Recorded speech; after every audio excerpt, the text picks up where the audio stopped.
প্রিয় বন্ধুরা, বিশ্বনবী হযরত মুহাম্মদ সাল্লাল্লাহু আলাইহি ওয়াসাল্লাম এর জীবনী তৃতীয় পর্বে আমরা আপনাদের সামনে তুলে ধরেছিলাম ইসলামের পরিচিত ব্যক্তিদের ইসলাম গ্রহণ, ইসলাম প্রচারে যত বাধা, কাফেরদের কটাক্ষ এবং নবীজির উপর ও জুলুম হওয়ার বিস্তারিত ঘটনা। আজ আমরা চতুর্থ পর্ব আলোচনা করব, যেখানে থাকছে রাসূল সাল্লাল্লাহু আলাইহি ওয়াসাল্লাম এর প্রিয় মাতৃভূমির ত্যাগের ঘটনা। সুতরাং অবশ্যই মনোযোগ সহকারে ভিডিওটি একেবারে শেষ পর্যন্ত দেখবেন। আল্লাহর পথে বাড়িঘর ত্যাগ করে অন্যত্র গিয়ে বসবাস করাই হিজরত বলে। হিজরত শব্দের অর্থ দেশ ত্যাগ বা পলায়ন। কাফিরদের অত্যাচারে মক্কার মুসলমানদের বসবাস করা যখন অসম্ভব হয়ে উঠল, তখন প্রিয় নবী সাল্লাল্লাহু আলাইহি ওয়াসাল্লাম তার নিবেদিত প্রাণ সাহাবীদের বললেন, আল্লাহর দুনিয়া অনেক বড় জায়গা, তোমাদের নিরাপত্তার জন্য অন্য কোনো জায়গায় অনুসন্ধান করো। এতে অত্যাচারীদের কবল থেকে অন্যত্র চলে গিয়ে তোমরা অনেকে শান্তিতে বসবাস করতে পারবে। সাথীরা বললেন, হে আল্লাহর রাসূল, কোথায় যাওয়া যায় আপনি বলে দিন। মহানবী সাল্লাল্লাহু আলাইহি ওয়াসাল্লাম বলেন, হাবশায় চলে যাও। সেখানকার রাজা একজন ন্যায়নিষ্ঠ ব্যক্তি, তিনি কারোর উপর অত্যাচার হতে দেন না। সে দেশের লোকেরা অনেক সুখে শান্তিতে বসবাস করেন। আফ্রিকা মহাদেশের এক বিখ্যাত দেশের নাম হাবশা। দেশটি আরবের নিকটবর্তী স্থানে অবস্থিত। দুদেশের মধ্যবর্তী স্থানে লোহিত সাগর প্রবাহিত। সেখানকার সম্রাটের নাম ছিল নাজ্জাশী। তিনি ছিলেন খ্রিস্ট ধর্মাবলম্বী। পবিত্র রমজান মাস, মহানবীর নবুয়তের ৫ম বর্ষ। নির্দেশ পাওয়ার সাথে সাথেই তার সমস্ত সাথীরা হাবশা অভিমুখে রওনা হয়ে গেলেন। ২-৪ জন করে একে একে সবাই আরব ত্যাগ করলেন। হাবশায় পৌঁছানো নাজ্জাশী তাদের স্বাগত জানালেন। তিনি তাদের সম্মানজনকভাবে বসবাসের ব্যবস্থা করে দিলেন, আর সেই সাথে যাবতীয় আরাম আয়েশের ব্যবস্থা করে দিলেন। এই খবর জানতে পেরে কুরাইশরা অস্থির হয়ে উঠল। তারা ক্রোধে অগ্নিশর্মা হয়ে উঠল। কিন্তু কেন? মুসলমানেরা তাদের কি ক্ষতি করেছিল? তারা তো নিজেদের ঘরবাড়ি ছেড়ে অন্যত্র পালিয়ে গিয়েছিল। এর ফলে তো কুরাইশদের শান্তি পাওয়ার কথা ছিল।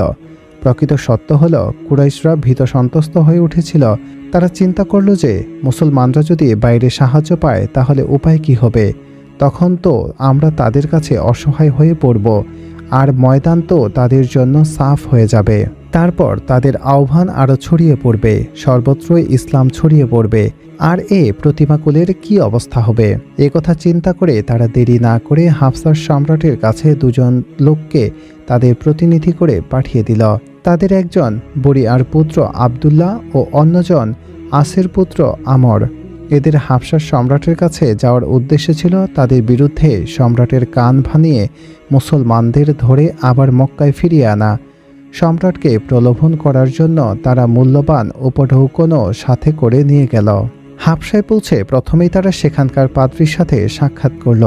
তাদের পরিকল্পনা ছিল যে প্রথমেই তাদের রাজি করানো যাক, যে উদ্দেশ্যে তারা পাদ্রীকেও কিছু উপঢৌকন ঘুষ স্বরূপ দিল। তারপর তারা দুজনে রাজদরবারে গেল। সেখানে বড়ই নম্রতার সাথে সম্রাটের কাছে উপঢৌকন পেশ করল। তারপর বলল, মহামান্য সম্রাট, আমাদের ওখানকার কিছু দুষ্কৃতিকারী দেশ ত্যাগ করে এখানে আপনার দেশে আশ্রয় নিয়েছে। তারা তাদের পূর্ব ধর্ম ত্যাগ করেছে, আপনার ধর্ম গ্রহণ করেনি। সম্পূর্ণ নতুন একটা ধর্ম নিয়ে সমাজে বিশৃঙ্খল সৃষ্টি করেছে। সে ধর্ম সম্পর্কে না আমরা কিছু জানি, না আপনি কিছু জানেন। সে ধর্মের কারণে আরবের ঘরে ঘরে অশান্তি সৃষ্টি হয়েছে। তাদের নিয়ে যাওয়ার জন্য আমাদের নেতারা আপনার দরবারে আমাদের পাঠিয়েছেন। তাদের লক্ষ্য উদ্দেশ্য মোটেও ভালো নয়। পাদ্রীরা সাথে সাথে তাদের কথায় সায় দিল, হা হা করে উত্তর করল এবং সাথে সাথে বলল, মাননীয় সম্রাট, এরা সম্পূর্ণ সত্য কথা বলছেন। বাস্তবিকে কিছু অপরাধী এখানে পালিয়ে এসেছেন। তাদের অবিলম্বে তাদের হাতে তুলে দেওয়া হোক। কিন্তু নাজ্জাশী কথা মানলেন না। তিনি বললেন, যারা আমাদের এখানে এসে আশ্রয় নিয়েছেন এবং এখানে আশ্রয় নেওয়াটা নিরাপদ বলে ভেবেছেন, আমি তাদের কথাও অবশ্যই শুনব। তারা যেখানেই আছেন তাদের এখানে হাজির করা হোক। এর ফলে চক্রান্তকারী ব্যক্তিদ্বয় পুনরায় চিন্তিত হয়ে পড়ল। মুসলমানদের হাজির করা হলে সম্রাট তাদের কাছে প্রশ্ন করে বলবেন, আমি শুনলাম যে আপনারা আপনাদের ধর্ম ত্যাগ করেছেন। তা ত্যাগ করে আমার ধর্ম গ্রহণ করেননি, আবার অন্য ধর্মেরও বিরোধিতা করছেন। আরও শুনলাম যে আপনারা সম্পূর্ণ নতুন একটি ধর্ম গ্রহণ করেছেন। কি সে ধর্ম? কি তার লক্ষ্য? কি তার উদ্দেশ্য? ওই মুসলমানদের মধ্যে আবু তালিবের পুত্র হযরত জাফরও শামিল ছিলেন। তিনি দাঁড়িয়ে সবার উদ্দেশ্যে অত্যন্ত মর্মস্পর্শী ভাষায় বললেন, মান্যরব সম্রাট, আমরা অশিক্ষা ও অজ্ঞানতার অন্ধকারে নিমজ্জিত হয়ে পড়েছিলাম। হাতে গড়া প্রাণহীন মূর্তির পূজা করতাম, মৃত প্রাণীর মাংস খেতাম, নানাবিধ কুকর্মে লিপ্ত হয়ে পড়েছিলাম। আমরা পরস্পর মারামারি ও হানাহানিতে লিপ্ত ছিলাম। সবলেরা দুর্বলদের উপর নির্মমভাবে অত্যাচার করত, প্রতিবেশীদের উপর অত্যাচার করত। এই অবস্থা থেকে উদ্ধারের নিমিত্তে সর্বশক্তিমান আল্লাহ আমাদের মধ্যে একজন রাসূল প্রেরণ করলেন। আমরা তার পবিত্রতা ও চারিত্রিক সততার বিষয়ে সম্পূর্ণ অবগত। তিনি আমাদের সত্য ধর্মের দিকে আহ্বান করলেন। তিনি বললেন, এসো, আমরা কেবল এক আল্লাহর উপাসনা করি, প্রাণহীন মূর্তির উপাসনা ত্যাগ করো, সত্য বলো, ইমানদার হও, আত্মীয়তার বন্ধন সুদৃঢ় করো, প্রতিবেশীদের সাথে সদাচরণ করো, জুলুম ও অত্যাচার পরিত্যাগ করো, অনাচার ও ব্যভিচার ত্যাগ করো, অনাথের ধন আত্মসাৎ করো না, সচ্চরিত্র রমণীকে মিথ্যা অপবাদ দিও না, নামাজ পড়ো, দান খয়রাত করো। আমরা তাকে সত্যবাদী বলে জানি, তাই তার আহ্বানে সাড়া দিয়ে আমরা ঈমান এনেছি। আল্লাহর পক্ষ থেকে তিনি যা কিছু বলেছেন আমরা তা মনে প্রাণে গ্রহণ করেছি। আমরা এই সত্য গ্রহণ করেছি, এটাই আমাদের অপরাধ, আর আমাদের জাতি এজন্যই আমাদের উপর অসন্তুষ্ট। তারা এই কারণে আমাদের উপর নির্মমভাবে অত্যাচার করছে। তারা আমাদের সর্বপ্রকারের কষ্ট দিচ্ছে যাতে আমরা এ ধর্ম ত্যাগ করে পূর্বতন ধর্মে পুনরায় ফিরে আসি। তাদের অত্যাচারে অতিষ্ঠ হয়ে আমরা দেশ ত্যাগ করতে বাধ্য হয়েছি যাতে আমরা একটু শান্তিতে নিঃশ্বাস নিতে পারি। আশা যে আমরা আপনার এখানে একটু শান্তিতে বাঁচতে পারব। জুলুম ও অত্যাচারের কালো মেঘ আমাদের মাথার উপর থেকে সরে যাবে। জাফরের কথা শুনে নাজ্জাশী বললেন, তার উপরে যে প্রত্যাদেশ অবতীর্ণ হয়েছে তা আমিও শুনতে চাই, আপনারা তা শোনাতে পারবেন? হযরত জাফর সূরা মরিয়ম এর কিছু আয়াত আবৃত্তি করে শোনালেন। এই আয়াতগুলো শুনে নাজ্জাশী এতটাই প্রভাবিত হলেন যে তার দুচোখ বেয়ে অশ্রু ঝরতে লাগল। তিনি নীরবে এতটাই কাঁদলেন যে সে নয়ানা হতে তার পুরো দাড়ি ভিজে গেল। যে পাদ্রীরা সেখানে উপস্থিত ছিলেন তারাও আবেগাপ্লুত হয়ে উঠেছিলেন। তাদের আঁখিও অশ্রু ভারাক্রান্ত হয়ে উঠল। কাঁদতে কাঁদতে তাদের দাড়িও ভিজে গেল এবং সে অশ্রুতে সামনে খুলে রাখা গ্রন্থাবলীও ভিজে গেল। এসব আয়াত শোনার পর নাজ্জাশী বললেন, আল্লাহর কসম, এই আয়াতও হযরত ঈসা আলাইহিস সালামের অবতীর্ণ আয়াত একই উৎস থেকে অবতীর্ণ হয়েছে, এই একই প্রদীপের আলো। তারপর তিনি কুরাইশ প্রতিনিধিদ্বয়কে বললেন, তোমরা ফিরে যাও, আল্লাহর কসম আমি কখনোই তোমাদের হাতে এদের তুলে দেব না। মুসলমানদের প্রতি তিনি খুবই সহানুভূতিশীল হয়ে উঠলেন।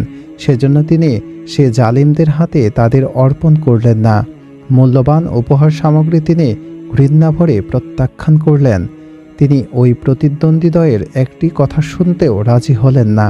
কুরাইশ প্রতিনিধিদ্বয় মুখ ভার করে রাজদরবার ত্যাগ করে স্বদেশে ফিরে গেল। আর এদিকে দেশ থেকে মুসলিম শরণার্থীরা পরম শান্তিতে হারসায় বসবাস করতে লাগল। মুসলমানদের বিভ্রান্ত করার পথ খুলে গিয়েছিল। একথা ভেবে পৌত্তলিকরা অশান্ত হয়ে উঠল। তারা একদিন একত্রিত হল। ওয়ালিদ বিন মুগিরাকে সভাপতি করে তারা এক সম্মেলন অনুষ্ঠান করল। ওয়ালিদ বয়োবৃদ্ধ হয়ে পড়েছিল, পুরো জাতি তাকে মান্য করত। সম্মেলনে মুহাম্মদ সাল্লাল্লাহু আলাইহি ওয়াসাল্লাম এর বিষয়ে গুরুত্বপূর্ণ আলোচনা করা হলো। শুরুতে বললেন, হজ আগত প্রায়, দূর দূরান্ত থেকে লোকেরা হজ করতে আসবে। মুহাম্মদ সাল্লাল্লাহু আলাইহি ওয়াসাল্লামকে নিয়ে সর্বত্রই আলাপ আলোচনা চলছে। এখন সবাই মিলে আপোষে একটা সিদ্ধান্ত নিয়ে তাদের মধ্যে একই কথা প্রচার করো। তোমরা ভিন্ন ভিন্ন কথা প্রচার করবে না, তাহলে লোকে তোমাদের মিথ্যাবাদী বলবে, তাহলে উদ্দেশ্য ব্যর্থ হবে। কুরাইশরা বলল, হে ওয়ালিদ, আপনি এরকম একটি কথা বলে দিন যা আমরা তাই বলবো। ওয়ালিদ বলল, না, আগে তোমরা বলো, তোমাদের কি মনে হয়? কুরাইশরা বলল, আমরা বলবো মুহাম্মদ একজন তান্ত্রিক। ওয়ালিদ বলল, আল্লাহর কসম, তিনি তান্ত্রিক নন। আমি বহু তান্ত্রিক দেখেছি, তান্ত্রিকদের গীত ও বাণী অন্য জিনিস। কুরাইশরা বলল, আমরা বলবো তিনি পাগল। ওয়ালিদ বলল, না, তিনি পাগল নন। আমি বহু পাগলকে জানি, তারা সাল্লাল্লাহু আলাইহি ওয়াসাল্লামের মধ্যে সবের চিহ্ন মাত্র নেই, আর তার কোথাও পাগলের প্রলাপ নয়। কুরাইশরা বলল, আমরা বলবো মুহাম্মদ কবি। ওয়ালিদ বলল, তিনি কবিও নন, বহু কবি দেখেছি, তাদের সুর, ছন্দ ও কাব্য কবিতার সম্পর্কেও আমার জানা আছে, তার বাক্যবলী কবিতা নয়। কুরাইশরা বলল, তাহলে আমরা বলবো মুহাম্মদ জাদুকর। ওয়ালিদ বলল, তিনি জাদুকর নন। আমি বহু জাদুকর দেখেছি, তাদের কলাকৌশলও অনেক দেখেছে। মুহাম্মদের বাক্য বলে জাদুটোনা ও তন্ত্রমন্ত্র বলেও মনে হয় না। কুরাইশরা এবার বিস্মিত হলো। তারপর বলল, হে ওয়ালিদ, তাহলে আমরা কি বলবো তা আপনি বলে দিন। ঠিক এমন সময় রোগা পাতলা দুঃখ ভরা আঁখি আর দাড়িগোপহীন 12-13 বছরের এক কিশোর বীরের মতো উঠে দাঁড়িয়ে দীপ্ত কণ্ঠে বলল, আল্লাহ রাসূল, আমি আপনার সাথী হব, আমি আপনার সহযোগিতা করব। কি অদ্ভুত দৃষ্টির অবতারণা হলো! বালকের এ প্রত্যয়দীপ্ত বিরচিত বাক্য শুনে উপস্থিত সকলে হতচকিত হয়ে গেল। দীর্ঘক্ষণে নীরবতা ভেঙে শরগোল উঠল। তারা চিৎকার করে বলল, বলুন আবু তালিব, আপনি ভাইপোকে রক্ষা করবেন না নিজের ছেলেকে রক্ষা করবেন? দ্বিতীয় সভাও সমাপ্ত হলো, কিন্তু এই প্রচেষ্টাও ব্যর্থ হলো। তবুও তিনি নিরাশ হলেন না, পূর্ণ শক্তিতে কাজ করে যেতে লাগলেন। এবার তিনি অন্য পথ অবলম্বন করলেন। কাবার নিকটবর্তী সাফা পাহাড়ের উপর উঠে বড়ই আবেগে ভরা কণ্ঠে মক্কাবাসীদের উদ্দেশ্যে উদাত্ত কণ্ঠে বললেন, কুরাইশ ভাই সব, কুরাইশ ভাই সব। আরে কে চিৎকার করছে? কার কণ্ঠস্বর ভেসে আসছে? কেউ বলল, আর কারো নয়, মুহাম্মদ সাল্লাল্লাহু আলাইহি ওয়াসাল্লামের কণ্ঠস্বর ওই পাহাড়ের উপর থেকে ভেসে আসছে। লোকদের মধ্যে এরকম গুঞ্জনও ছড়িয়ে পড়ল। কিছুক্ষণ পরেই সে আহ্বানে সাড়া দিয়ে বহু লোক জড়ো হয়ে গেল। তারা উদ্বিগ্ন হয়ে জিজ্ঞেস করতে লাগলো, বলো মুহাম্মদ, কি হয়েছে? কি ব্যাপার? মহানবী সকলের উদ্দেশ্যে আবেগ মথিত স্বরে উদাত্ত কণ্ঠে বললেন, ভাই সব, আমি যদি বলি পাহাড়ের পিছন থেকে শত্রুদল তোমাদের উপর আক্রমণ করতে আসছে, তাহলে তোমরা তা বিশ্বাস করবে? উপস্থিত জনতা একসাথে বলল, হ্যাঁ হ্যাঁ, অবশ্যই বিশ্বাস করব, কারণ আপনি আমাদের সঙ্গে কখনোই মিথ্যা কথা বলেননি। মহানবী সাল্লাল্লাহু আলাইহি ওয়াসাল্লাম বড়ই দরদ ভরা কণ্ঠে সবার উদ্দেশ্যে বললেন, আমার প্রিয় ভ্রাতৃবৃন্দ, আমি তোমাদের এক ভয়ানক আযাবের দুঃসংবাদ জানাচ্ছি, যা তোমাদের সামনেই দাঁড়িয়ে আছে। আমি অনুভব করছি যে তা ওই পাহাড়ের দিক থেকেই ধেয়ে আসছে। কুরাইশ ভাই সব, আল্লাহর অসন্তুষ্টি থেকে তোমরা নিজেদের রক্ষা করো, আগুন থেকে নিজেদের বাঁচাও। আল্লাহর অসন্তুষ্টির কারণে তোমাদের উপর গজবের আগুন বর্ষিত হলে আমি তোমাদের রক্ষা করতে সমর্থ হব না। আল্লাহর অসন্তুষ্টির আগুন থেকে রক্ষা পাওয়ার একমাত্র উপায় আল্লাহকে এক বলে মানা এবং আমাকে তার প্রেরিত রাসূল বলে স্বীকার করা। আবু লাহাব এ কথা শুনে রেগে আগুন হয়ে গেল। তারপর এক ধমক মেরে গাধার মতো চিৎকার করে বলল, গোল্লায় যাও মুহাম্মদ, তুমি আমাদেরকে এজন্য ডেকেছিলে? মহানবী তার নিজের চাচার এ হেন আচরণ মনে বড়ই আঘাত পেলেন। তিনি তার দিকে দুঃখিত চিত্তে তাকালেন, কিন্তু কোনো তর্ক বিতর্কে লিপ্ত না হয়ে যাতে তিনি জনসাধারণকে সত্যধর্মে আহ্বান করতে পারেন এবং প্রভুর প্রত্যাদিষ্ট বাণী শোনাতে পারেন। কিন্তু আবু লাহাবের মন মোটেও নরম হলো না। উল্টো সে আরও গোলমাল পাকাতে লাগলো, যাতে লোকে মহানবীর কথা না শুনে। অবশেষে লোকেরা সেখান থেকে চলে গেল। সেসবের লোকেরা কেউ বলতে লাগলো, আব্দুল মুত্তালিবের নবযুবক পুত্র আকাশ থেকে কথা বলে। কেউ বলল, মুহাম্মদ এমন একজনকে ইবাদত করতে বলেছে যাকে আমরা চোখে দেখিনি, যার কথা আমরা কানেও শুনিনি। কেউ বলল, মুহাম্মদ যার সাথে কথা বলে তার সাথে আমাদের যোগাযোগ করিয়ে দিচ্ছে না কেন?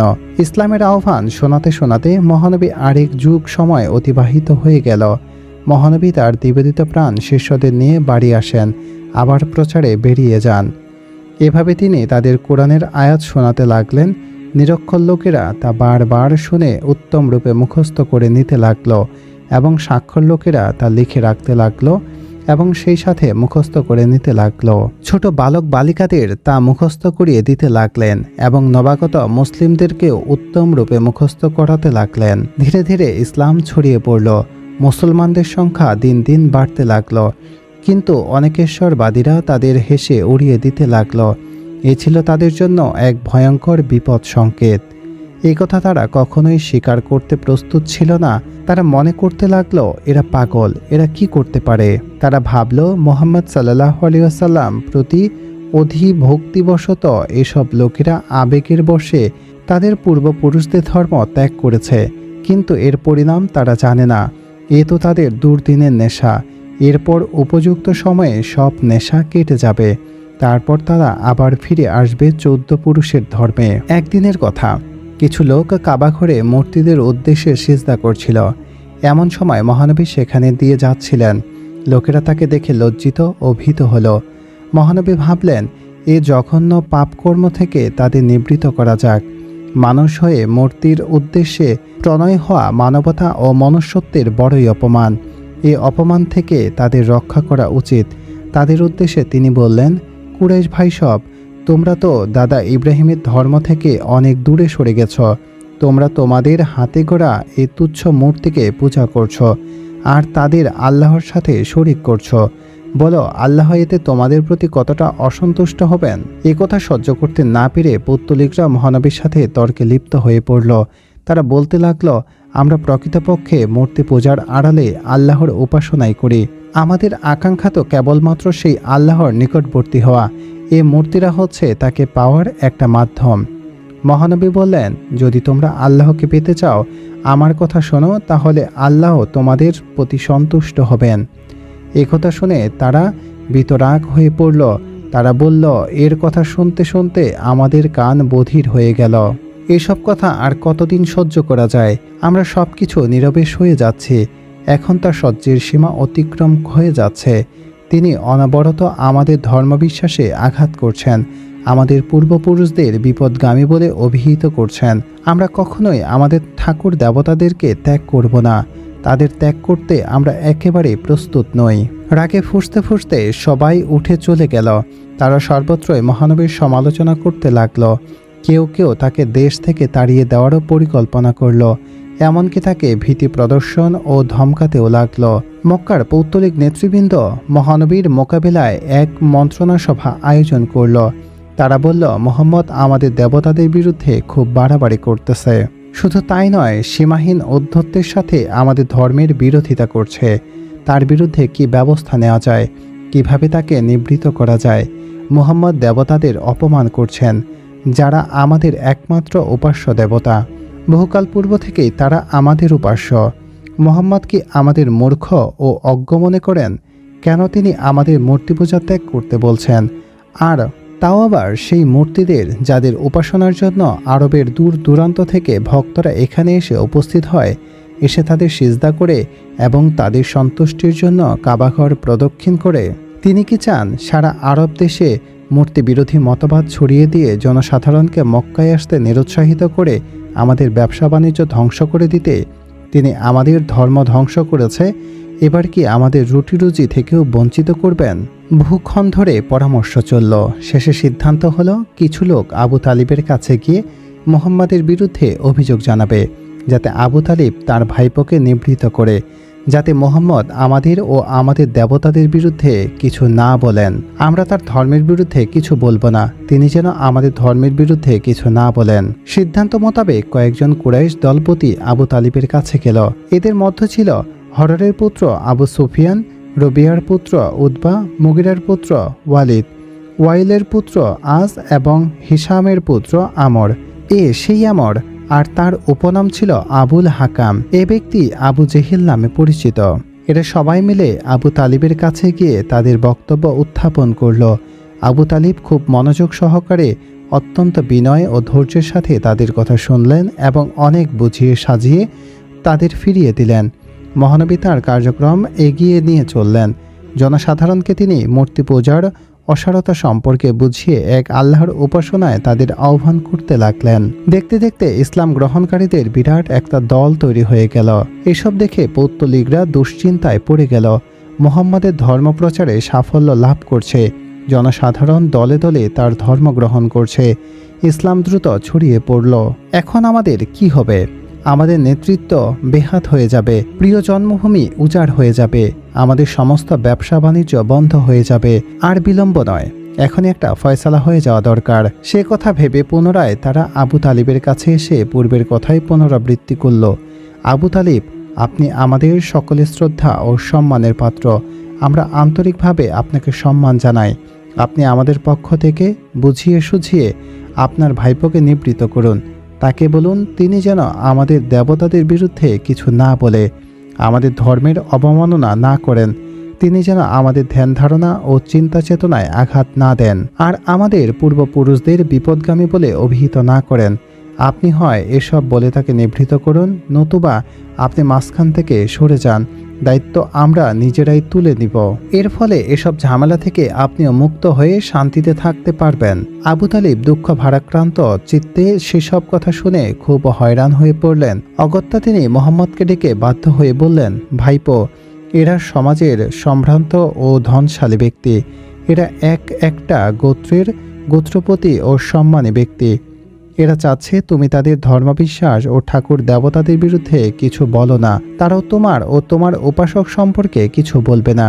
মুহাম্মদ বললেন, চাচাজি, মানবের সার্বিক কল্যাণের জন্য যা বলতে আমি আদিষ্ট হয়েছি তা না বললে তাদের সত্যপথে আহ্বান করা কি আমি ত্যাগ করব? আবু তালিব বললেন, তা কি জিনিস মুহাম্মদ? মুহাম্মদ বললেন, আমি কেবলমাত্র বলছি যে তারা একটি মাত্র বাক্য তাদের মুখে উচ্চারিত করুক, এর বিনিময়ে সমগ্র পৃথিবী তাদের পদানত হয়ে তাদের পদচুম্বন করবে। আবু জেহেল গাধার মতো চিৎকার করে বলল, তোর বাপের কসম, কি সে কথা বল, আর আমাদের কাছ থেকে তুই ওরকম 10টা বাক্য শুনে নে। মুহাম্মদ বললেন, আপনারা শুধু বলুন, লা ইলাহা ইল্লাল্লাহ, আল্লাহ ছাড়া কোনো উপাস্য নেই। আপনারা শুধু এতটুকু বাক্য মুখে উচ্চারণ করুন, বিনিময়ে সম্মান ও সাফল্য আপনাদের পায়ে এসে লুটিয়ে পড়বে। আপনাদের উপর আল্লাহর করুণা বৃষ্টির মতো বর্ষিত হবে। আপনারা ইহকালেও শান্তি পাবেন এবং পরকালেও মুক্তি পাবেন। এ কথা শুনে সবাই রেড়ে করে উঠল, ক্রোধে অগ্নিশর্মা হয়ে উঠল। তারা চরম শত্রুতার মনোভাব নিয়ে স্থান ত্যাগ করে চলে যাওয়ার পূর্বে বলে গেল, মুহাম্মদ, তোমার পায়ের তলায় মাটি কিভাবে কাটতে হয় তা আমাদের ভালো রকম জানা আছে।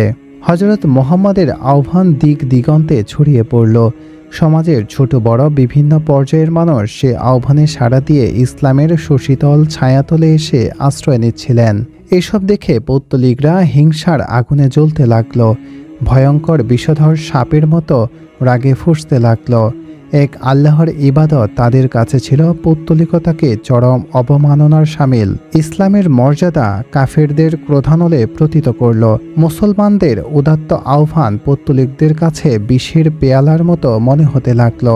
ক্রোধানলে ধিকি ধিকি জ্বলতে থাকা বিধর্মী পৌত্তলিকরা অবশেষে মুহাম্মদের বিরুদ্ধে বিষেধাগার হয়ে শপথ নিয়ে বলল, এবার মুহাম্মদের বিরুদ্ধে অবশিষ্ট রইল আমাদের হাতের নাঙ্গা তলোয়ার। তাকে যেখানেই পাওয়া যাবে, যে অবস্থায় পাওয়া যাবে, যেভাবেই হোক, আমরা তাকে আঘাত করব। তার দেহ, মন, প্রাণ সমস্ত কিছুকেই আঘাতে জর্জরিত করে দেব। ধর্মের প্রচারের স্বাদ তাকে চিরকালের জন্য মিটিয়ে দেব। তারা তাদের কবি ও বদলোকদের মহানবীর বিরুদ্ধে লেলিয়ে দিলেন। তারা তাকে গালাগালি করতে লাগল, তার বিরুদ্ধে উত্তেজনা ছড়াতে লাগল। কবিরা অশ্লীল ব্যঙ্গ করতে লাগল। তারা তার জীবন অতিষ্ঠ করে তুলল। তারা কেউ তাকে জাদুকর বলে অভিহিত করল, কেউ বলতে লাগল তাকে জাদু করা হয়েছে, কেউ বলল তিনি নারীলোভী। এরকম কয়েকজন পৌত্তলিক কাবা ঘরে একত্রিত হয়ে মহানবীর সঙ্গে আলাপ আলোচনা করতে লাগল।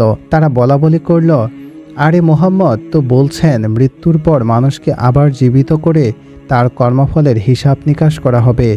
সুকর্মের জন্য তাকে পুরস্কৃত করা হবে, আর কুকর্মের জন্য কুপরিণাম ভোগ করতে হবে। সুকর্মের পুরস্কার স্বরূপ আমরা স্বর্গ, আর কুকর্মের পরিণামস্বরূপ নরকে যাব। তারপর তারা চিন্তা করল মুহাম্মদকে আহ্বান করে তার সাথে বিতর্ক হোক। তার কথার সপক্ষে তিনি তথ্য প্রমাণ পেশ করবে, আর যদি মিথ্যা প্রমাণিত হয় এবং যদি শুধুই দাবি করতে থাকেন, তাহলে আমাদের যা ইচ্ছা আমরা তাই করব এবং তা অযৌক্তিক বলে উড়িয়ে দেব। তারপর আর কোনো যুক্তিতর্ক আমরা গ্রহণ করব না। একথা ভেবে তারা মুহাম্মদের কাছে অতি দ্রুত এক ব্যক্তিকে পাঠিয়ে দিল।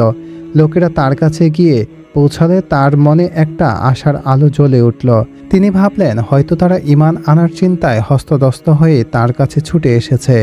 একথা ভেবে সরল মনে তিনি তার সাথে এগিয়ে চললেন।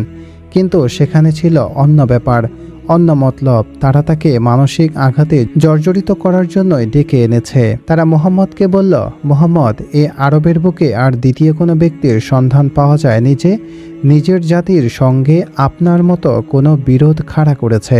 আপনি আমাদের ধর্মকে অসার বলে প্রচার করছেন, আমাদের দেবতাদের মন্দ বলছেন, আমাদের পূর্বপুরুষদের ধর্মের বিরুদ্ধে অবিশ্বাস সৃষ্টি করেছেন। সমগ্র জাতিকে আপনি ছিন্ন ভিন্ন করে দিচ্ছেন। এটা আপনি কি করছেন? মুহাম্মদ, আপনি নিজেই বলুন, আপনি কি চান? আপনি যদি লড়াই চান, আমরা রাজি আছি। যদি ধন দৌলত পেতে চান, তাহলে বলুন, ধন সম্পদে আপনাকে ভরে দেব। যদি সুন্দরী নারী চান, আরবের সেরা সুন্দরীদেরকেও আপনার খিদমতে এনে দেব। আর যদি নেতা হওয়ার ইচ্ছা থাকে, বলুন, আমরা আপনাকে নেতা বলে বরণ করব। আর যদি ভূত পেতনিতে পেয়ে থাকে, তাও বলুন, আমরা নিরাময় করি। যাবতীয় খরচ আমাদের। প্রিয় নবী হযরত মুহাম্মদ সাল্লাল্লাহু আলাইহি ওয়াসাল্লাম এর জীবন ধারণা ও লক্ষ্য উদ্দেশ্যের উপর এত বড় হামলা তার সহজেই অনুমেয়। তিনি বড়ই ব্যথাহত হলেন। তারপর অত্যন্ত মর্মস্পর্শী ভাষায় বললেন, এ ধরনের স্বপ্নসাদ ও দুরাকাঙ্ক্ষা আমার নেই। ধন সম্পদের প্রত্যাশাও আমার নেই। নেতা ও বাদশা হওয়ার ইচ্ছাও আমি পোষণ করি না। আমার বলার কথা, আমি আল্লাহর প্রেরিত প্রত্যাদেশবাহী নবী ও রাসূল। তিনি আমাকে পাঠিয়েছেন মানুষকে হুঁশিয়ার করে দিতে, মানুষকে মিথ্যার পথ হতে সত্যপথে ফিরিয়ে এনে আল্লাহকে পাওয়ার সঠিক পথ প্রদর্শনই আমার একমাত্র লক্ষ্য ও উদ্দেশ্য। তার এ কথায় কোনো কাজ হলো না, উল্টো তাদের মূর্খ ও অজ্ঞানতার আগুনের মতো জ্বলে উঠল, হইচই শুরু করে দিল। মুখে যা আসে তাই বলে তাকে গালাগালি করতে লাগল। তারা বলল, আপনি যদি সত্যি সত্যি আল্লাহ রাসূল হন এবং তিনি যদি আমাদের মঙ্গলের জন্য আপনাকে পাঠিয়ে থাকেন, তাহলে তা প্রমাণ করুন। তাহলেই আমরা আপনাকে নবী বলে মানব এবং আপনার কথা মেনে চলব। কেউ বলল, আপনি আপনার প্রভুকে বলুন আমাদের জন্য একটা মিঠা পানির নহর বইয়ে দিতে, যার স্বাদ হবে জমজমের চেয়েও সুন্দর এবং সিরিয়া ও ইরাকের পানির মতো স্বাদ হবে। কেউ বলল, আপনি যদি নবী হন, তাহলে আপনার প্রভুকে বলুন বাগ বাগিচা ঘেরা রাজপ্রাসাদে আপনার বসবাসের ব্যবস্থা করতে, সেই সাথে সোনা চাঁদির পাহাড় করে দিতে, যাতে আরামায়েশে জীবন অতিবাহিত করতে পারেন। আপনি যদি নবী হবেন, তাহলে আমাদের মতো হাটে বাজারে মাঠে ময়দানে মাথার ঘাম পায়ে ফেলে জীবিকার সন্ধান করতেন কেন? কেউ বলল, ইয়ামামায় রহমান নামের এক লোক ছিল, সেই আপনাকে সব কিছু শিখিয়ে দেয়। তাহলে শুনুন, আমরা রহমানের ওপর ঈমান আনছি। আপনি আকাশে উঠে গিয়ে রহমানের কাছ থেকে একখানে লিখিত প্রমাণ নিয়ে আসুন, যা আমরাও পড়তে পারি। কেউ বলল, ফেরেশতারা আল্লাহর কন্যা, আমরা তাদেরই পূজা করি। আপনি আল্লাহ ও তার ফেরেশতাদের আমাদের সামনে এনে হাজির করুন, অথবা আকাশ ভেঙে টুকরো টুকরো করে আমাদের উপরে বর্ষণ করুন, তাহলে আমরা ঈমান আনব। আমরাও একটু দেখি তা কেমন আযাব আর কেমন শাস্তি, যার ভয় আপনি দেখাচ্ছেন। মহানবী বললেন, আমার প্রভু পবিত্র, আমি কি তার পয়গম্বর ছাড়া অন্য কেউ? আল্লাহ বলেন, প্রকৃত দাতা তো তিনি, যাকে ইচ্ছা তিনি তা দান করেন। চাইলে বাগান বাগিচা দিতে পারেন, তিনি চাইলে নহর বইয়ে দিতে পারেন এবং রাজপ্রাসাদও দান করতে পারেন। লোকেরা বলল, মুহাম্মদ, আমরা আপনার কাছে অনেক প্রস্তাব রেখেছি, কিন্তু আপনি তার সব প্রত্যাখ্যান করেছেন। আমরা আপনার কাছে কত আবেদন নিবেদন করেছি, কিন্তু আপনি একটা কথাও শোনেননি। এখন আমরা হতাশ। আত্মরক্ষা করার অধিকার আমাদের আছে। আপনাকে আমরা যে কোনো মূল্যে প্রতিহত করব। মনে রাখবেন, প্রাণ বাজি রেখে আমরা লড়ব। হয় আপনি থাকবেন, না হয় আমরা থাকব। অবশেষে পৌত্তলিকরা মুহাম্মদ সাল্লাল্লাহু আলাইহি ওয়াসাল্লামকে হত্যার সিদ্ধান্ত নিল। এ হলো তাদের শেষ সিদ্ধান্ত। কিন্তু মুহাম্মদ সাল্লাল্লাহু আলাইহি ওয়াসাল্লামকে হত্যা করলে কি আবু তালিব চুপ করে থাকবেন? তার রক্তে আগুন লেগে যাবে না?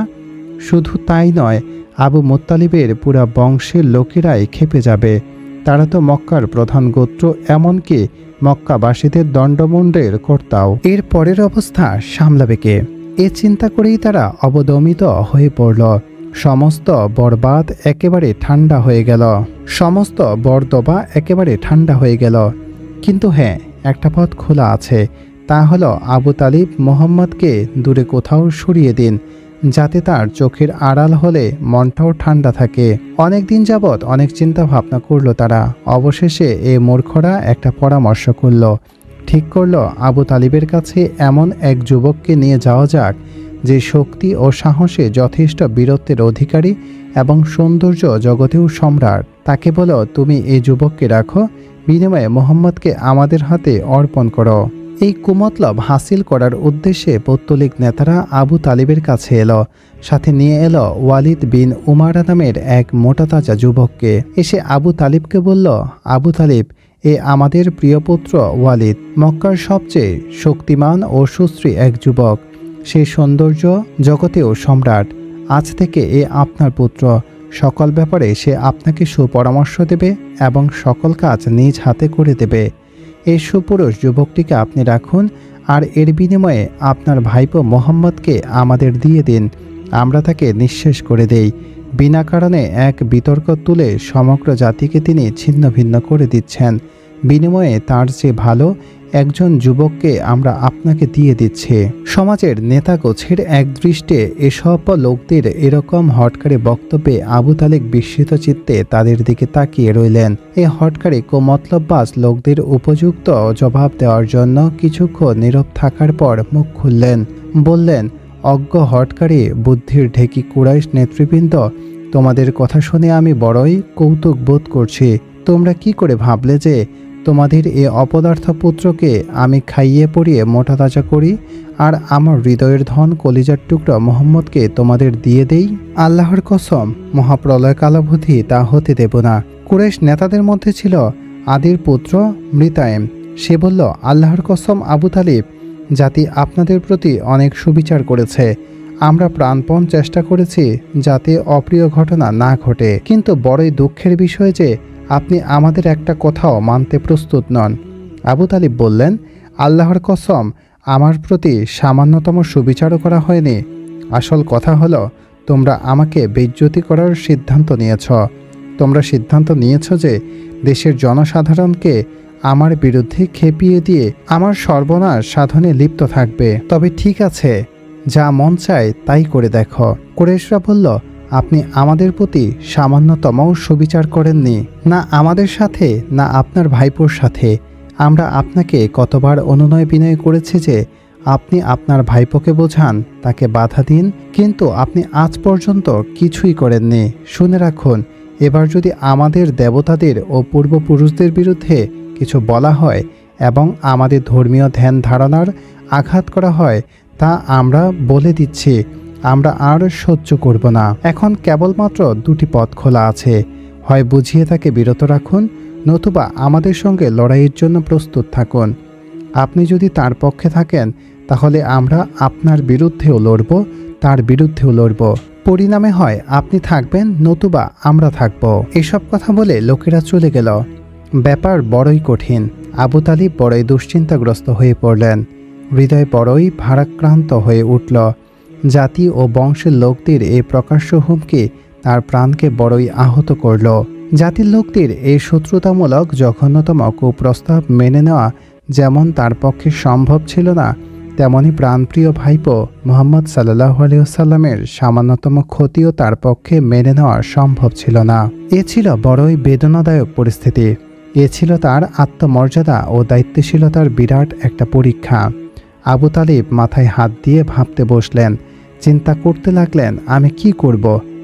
আমি কি করব? তার মধ্যে এক গভীর দ্বন্দ্ব উপস্থিত হলো। তার বিবেক তাকে নানা প্রশ্নে জর্জরিত করতে লাগলো। আবু তালিব, তুমি কি করবে? বলো, এখন তোমার কি সিদ্ধান্ত হলো? তুমি কি তোমার প্রিয় পুত্র ভাইপোকে ওই ঘৃণ্য শত্রুদের হাতে তুলে দেবে, নাকি তাকে রক্ষা করার জন্য শরীরের শেষ রক্তবিন্দুটুকু দিয়ে হলেও লড়াই করবে? এখন সিদ্ধান্ত নেওয়ার পালা। এখন সারা পৃথিবীর অপেক্ষার সময় দেখা যাক তিনি কি করেন। অবশেষে আবু তালিব সিদ্ধান্ত নিলেন তিনি প্রাণপ্রিয় ভাইপোকে ইসলাম প্রচারে বিরত হতে বলবেন। এই প্রচার জাতির সমস্ত রকমের শত্রুতার মূল কারণ। তা কুরাইশদের ঐক্যবদ্ধভাবে ছিন্ন ভিন্ন করে দিয়েছিল।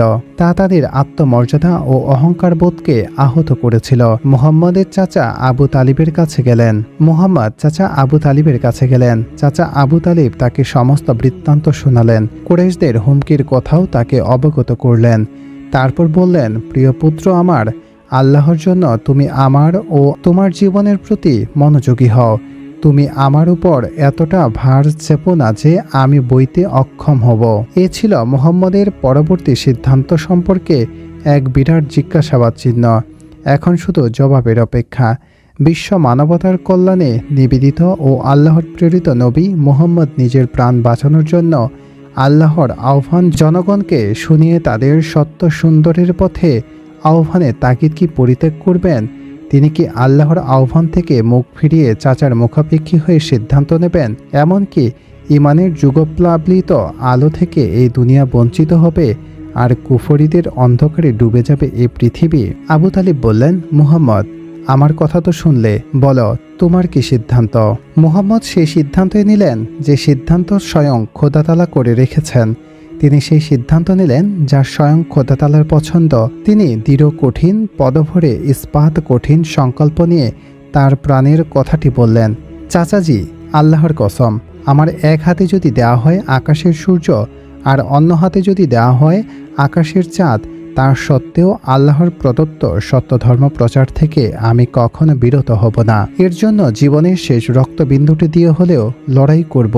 এর চেয়ে দৃঢ়তা, এর চেয়ে বড় আত্মবিশ্বাস আর এর চেয়ে বড় দৃঢ় সংকল্প আর কি হতে পারে? মুহাম্মদ সে সিদ্ধান্তই শুনিয়ে দিলেন যা একাগ্রতভাবে সর্বশক্তিমান আল্লাহর ইচ্ছা ও জগতের সত্যপন্থী মানুষদের চিরকালের আকাঙ্ক্ষা। চাচা আবু তালিব ভাইপো মোহাম্মদের প্রবল আত্মবিশ্বাস দীপ্ত ও দৃঢ় কঠিন সংকল্প দেখে বিস্ময় বিমুখ দৃষ্টিতে তাঁর পানে নীরবে তাকিয়ে রইলেন। তিনি চিন্তার সাগরে ডুবে গেলেন। এ বড় কঠিন সংকল্প, এ বড় কঠিন কাজ, কোনো শক্তি আর কোনো প্রেরণার বলে মুহাম্মদ সাল্লাল্লাহু আলাইহি ওয়াসাল্লাম এমন দৃঢ় আত্মপ্রত্যয়ী মহাসংকল্প এমন কঠিনভাবে ব্যক্ত করলেন। এ পথে কত বাধা তাকে অতিক্রম করতে হবে, কিন্তু সে বাধার প্রতি তার কোনো ভ্রুক্ষেপ নেই। সংকল্প সাধনে তার মনে কোনো ভয় নেই। মুহাম্মদ সাল্লাল্লাহু আলাইহি ওয়াসাল্লামের চাচার কাছ থেকে উঠে সামনে পা বাড়ালেন। আবু তালিব অনেক চেষ্টা করলেন, তাকে ডেকে আর বসাতে পারলেন না। তার চোখ ফেটে পানি এলো। মুহাম্মদ সাল্লাল্লাহু আলাইহি ওয়াসাল্লামের হৃদয়ে আবেগের হিল্লোল উঠল। চোখের পানি মুছতে লাগলেন। ভাবলেন, তিনি কি আমাকে একা ছেড়ে দেবেন? সারাটি জীবন ধরে তিনি চোখে চোখে রেখেছেন, সামান্যতম দুঃখ ও আঘাতে জর্জরিত হতে দেননি। সেই চাচাও আমাকে ত্যাগ করার সিদ্ধান্ত নিলেন। এ ঝড়ঝঞ্চায় জীবনে আমাকে একা ছেড়ে দিলেন। মুহাম্মদ সাল্লাল্লাহু আলাইহি ওয়াসাল্লাম কিছু দূর গেলেই চাচাজি ডাকলেন, পুত্র, একটু শোনো। মুহাম্মদ সাল্লাল্লাহু আলাইহি ওয়াসাল্লাম চাচার কাছে গেলেন। চাচাজি বললেন, প্রাণপ্রিয় পুত্র আমার, যাও, মন যা চায় তাই করো। এ দেহে যতক্ষণ প্রাণ আছে আমি তোমার সাথেই আছি। চাচা আবু তালিবের কণ্ঠে একথা শুনে তার মুখে হাসিতে হীরার চমক বয়ে গেল। হৃদয় তার আনন্দে মেতে উঠল। পৌত্তলিকদের ক্ষমতা থাকলে তারা এবার আসুক, আর ভয় করি না। সত্যের জন্য জীবন বাজি রেখে লড়ব। জীবনের শেষ রক্তবিন্দুটি দিয়ে হলেও লড়াই করব। ইসলামের আলো পৌঁছে দেব মানুষের ঘরে ঘরে। চাচা আবু তালিব মুহাম্মদকে পূর্ণ সহযোগিতা দেওয়ার জন্য সিদ্ধান্ত নিলেন। তিনি অতি দ্রুত সবাইকে একত্রিত করে সবার উদ্দেশ্যে বললেন, ভাইসব, সবাই মুহাম্মদের পিছনে লেগেছে। তারা তার সর্বনাশ করতে চায়, কিন্তু তাদের এ আশা আমরা কখনোই পূরণ হতে দেব না। এসো, আমরা সবাই মিলে মুহাম্মদকে সহযোগিতা করি। একমাত্র আবু লাহাব ছাড়া তার সব ভাই মিলে আবু তালিবের পক্ষে মত দিয়ে তার শক্তি বাড়িয়ে দিলেন। আর হতভাগ্য আবু লাহাব বলল, আমি কখনোই তাকে সহযোগিতা করব না, আমি কুরাইশদের পক্ষে। কুরাইশরা এবার জোরে সোরে মুহাম্মদ সাল্লাল্লাহু আলাইহি ওয়াসাল্লামের পিছনে নেমে পড়ল, আর যত রকমের কুমতলব সম্ভব তা তার বিরুদ্ধে খাড়া করে দিয়ে তাকে হেনস্থা করতে লাগলো। তার উপরে পৌত্তলিকরা এমন জুলুম শুরু করলো যে তা থেকে রক্ষার জন্য আল্লাহর জমিন কেঁপে উঠল। আকাশ আল্লাহর পানা চাইল, কিন্তু তবুও পৌত্তলিকদের হৃদয়ে কোনো ভয়ের সঞ্চার হলো না। এই জুলুম শুধু তার উপরে নয়, তার সঙ্গী সাথীদের উপরেও সমানে চলল। কিন্তু মানব কল্যাণকামী মহানবী সাল্লাল্লাহু আলাইহি ওয়াসাল্লাম মানব জাতির চির অভিভাবক মুখ বুজে সব অত্যাচার নীরবে সয়ে যেতে লাগলেন। শত্রুরা যখন চারদিক থেকে অন্ধকারের মতো ঘিরে আসে, তখন মুমিনের কি কর্তব্য? শত্রুদের সাথে কেমন ব্যবহার করা উচিত? শত্রু মনোভাবাপন্ন ব্যক্তির হৃদয়ে কিভাবে ইসলামের শিক্ষা পৌঁছে দেওয়া উচিত? পবিত্র কোরআনের নিম্নোক্ত আয়াতে এই সব প্রশ্নে জবাব এসেছে। আল্লাহ বলেন, হে নবী, এরকম নাজুক পরিস্থিতিতে ধৈর্য ও বিচার বিবেচনা সহকারে কাজ করতে হবে। শত্রুদের সাথে মধুর মনোরঞ্জক ভাষায় কথা বলুন। দুর্ব্যবহারের জবাব অতি সুন্দরভাবে এবং কাউকে বোঝাতে হলে তা গভীর আন্তরিকতার সাথে করতে হবে। যদি জুলুম অত্যাচারের পরিমাণ পাহাড় কুলাও হয়, তবুও ধৈর্য সহকারে কাজ করতে হবে, কেননা ধৈর্যশীল ব্যক্তিকে আল্লাহ সাহায্য করেন। বহু লোক বিভ্রান্তির মধ্য দিয়ে দিন গুজারা করছিল, তাদের অন্তর অন্ধকারে আচ্ছন্ন হয়েছিল। এবং বিচার বিবেচনা করে সিদ্ধান্ত নিতে তারা ছিল অক্ষম। সেই জন্য মিরাজের বিস্ময়কর ঘটনা শুনে এসব লোকেরা আল্লাহর বিজ্ঞানময় সত্তাকে অনুধাবন করতে ব্যর্থ হয়ে শয়তানের ফাঁদে পা দিয়ে সত্যধর বিরোধিতায় নেমে পড়ল। এতে মুসলমানেরা বড়ই বধির ও দুঃখিত হলেন। কিন্তু এর ফলে পৌত্তলিকদের হাত শক্ত হলো এবং তাদের শয়তানি বুদ্ধির সময় আকাশচুম্বী হয়ে উঠল। তারা মহানবী সাল্লাল্লাহু আলাইহি ওয়াসাল্লামের বিরুদ্ধে প্রকাশ্যে যুদ্ধ ঘোষণা করল। সিদ্ধান্ত নিল যে কারো প্রতি সামান্যতম সহানুভূতিও দেখানো হবে না। মুসলমানদের সাথে অব্যাহতভাবে সংগ্রাম চলল। পরিবেষ্টিত করে তাদের ওপর অত্যাচার চালানো হবে, যাতে মুসলমানেরা মুহাম্মাদের শিক্ষা ও ধর্ম ত্যাগ করে পুনরায় পূর্বপুরুষদের ধর্মে ফিরে যায়। আল্লাহর রাসূল সমস্ত অত্যাচার নিরবেশ হয়ে যেতে লাগলেন। বিনিময়ে তিনি তাদের সাথে সমস্ত রকমের সদাচরণ করতে লাগলেন। তিনি সত্য ও মঙ্গলের প্রদীপ শিখার আলোর ন্যায় নিজে ঊর্ধ্বে তুলে নিলেন। আবার 3টি ব্যাখ্যার মেলা বসল। এগুলো উকাজ, মিজা, জিলমাজাস নামে পরিচিত ছিল। হাজিরা মক্কায় যাওয়ার পূর্বে প্রথমে এই মেলাগুলোতে যেতেন। মহানবীও সেখানে পৌঁছে যেতেন, তাদের সাথে সাক্ষাৎ করতেন এবং মিনা ও আকাব যাওয়ার পথে হাজিদের কাফেলা সেখানে গিয়ে অবস্থান করত। তিনি সেখানে গিয়েও তাদের সাথে মিলিত হতেন। তিনি সত্য ধর্মের বাণী শোনাতেন, পবিত্র কোরআনের আয়াত শোনাতেন। এই আয়াতগুলোতে অংশীবাদ ও মন্দকর্ম সম্পর্কে কথা বর্ণিত। তারপর তিনি তাদের সত্য ধর্মের আহ্বান জানাতেন। তিনি আকাঙ্ক্ষা করতেন যে কুরাইশদের বদমাইশি থেকে মুক্ত থাকতে যাতে স্বাধীনভাবে জনসাধারণের কাছে ধর্মের আহ্বান বাণী পৌঁছে দিতে পারেন। কিন্তু মহানবীর এভাবে ধর্মপ্রচারকে কুরাইশরা মোটেও ভালো চোখে দেখে না। এভাবে ইসলাম ছড়িয়ে পড়তে লাগলো। তিনি লোকদের অনবরত আহ্বান করতে লাগলেন। দিনের পর দিন মহানবীর নিবেদিত প্রাণ ও সাহায্যকারী ব্যক্তিদের সংখ্যা বাড়তে দেখা যায়। এর ফলে তারা হিংসায় জ্বলতে লাগলো। তা দেখে আবু লাহাব আরো হিংস্র হয়ে উঠল। সেজন্য মহানবী যেখানেই যান সেখানেই সে গুপ্তা ও দলবল নিয়ে গিয়ে হাজির হয়। মহানবী সাল্লাল্লাহু আলাইহি ওয়াসাল্লামকে জনসাধারণের সাথে কথা বলতে দেখলে সে সেখানে চড়াও হয়ে তাকে বিভ্রান্ত করতে লাগলো। তার বক্তব্যকে মিথ্যা প্রমাণ করার জন্য আবু লাহাব বলতে লাগলো, ভাই সব, লোকটা মিথ্যাবাদী জাদুকর। সে নিজে উদ্ভ্রান্ত হয়েছে এবং জনসাধারণকেও উদ্ভ্রান্ত করছে। ওর কথা তোমরা শোনো না, ওর কথা বিশ্বাস করো না। এই কথা শুনে কাফেলারা লোকদের কানে হাত দিয়ে কান বন্ধ করত। তাকে উল্টাপাল্টা বলে গালি দিতে লাগলো। কিন্তু শত শত মানুষের মধ্যে কিছু এমন লোকও ছিল যারা তার কথা মেনে নিয়ে তার প্রচারিত সত্যকে গ্রহণ করে মুসলমান হয়ে গেল। সেই সৌভাগ্যশালী ব্যক্তিদের মধ্যে তুফাইল দৌসীও ছিলেন। ইনি ছিলেন খুব উচ্চ স্তরের কবি, খুবই বুদ্ধিমান ও বিচক্ষণ ব্যক্তি ছিলেন। তিনি যখন হজ করার জন্য কাবা প্রাঙ্গণে এলেন তখন কুরাইশরা তার কান ভারী করে দিল, এই বলে যে তিনি যেন মুহাম্মদ থেকে সর্বদা দূরেই থাকে। তিনি কুরাইশদের কথা সরলভাবে বিশ্বাস করে নিলেন এবং কাবা প্রদক্ষিণের সময় তিনি যথারীতি দুকান বন্ধ করে নিলেন, যাতে মুহাম্মদ সাল্লাল্লাহু আলাইহি ওয়াসাল্লাম মুখ দিয়ে উচ্চারিত কোনো কথা তার কানে না আসে। মহানবী সাল্লাল্লাহু আলাইহি ওয়াসাল্লাম সেই সময় কাবা প্রাঙ্গণে এসে উচ্চস্বরে আয়াত পাঠের মাধ্যমে নামাজ পড়ছিলেন। সে সময় কাবা প্রদক্ষিণ করতে করতে তুফাইলের কানে কোনো না কোনো আয়াতের আওয়াজ আসতে লাগলো। সে আয়াত মর্মবাণী তার কাছে অবতীর্ণ ও সুন্দর ও মনোহর বলে মনে হলো। তিনি মনে বললেন, আমি কত বোকা! আমি তো এক প্রসিদ্ধ কবি, বিদ্যা, বুদ্ধি ও জ্ঞান প্রজ্ঞার অধিকারী। ভালো মন্দ পরে বিবেচনা করা যাবে, কিন্তু তার কথা আমি শুনবো না কেন? মহানবী সাল্লাল্লাহু আলাইহি ওয়াসাল্লাম গৃহাভিমুখে যাত্রা করলে তুফাইলও তার সাথী হলেন। তিনি তার নবদ প্রাপ্তির কাহিনী শোনালেন। কোরআনের আয়াত শুনে তার হৃদয় ভাব বিহ্বল হয়ে পড়ল। তার সমস্ত সত্তা এক গভীর পরিতৃপ্তিতে পূর্ণ হয়ে উঠল।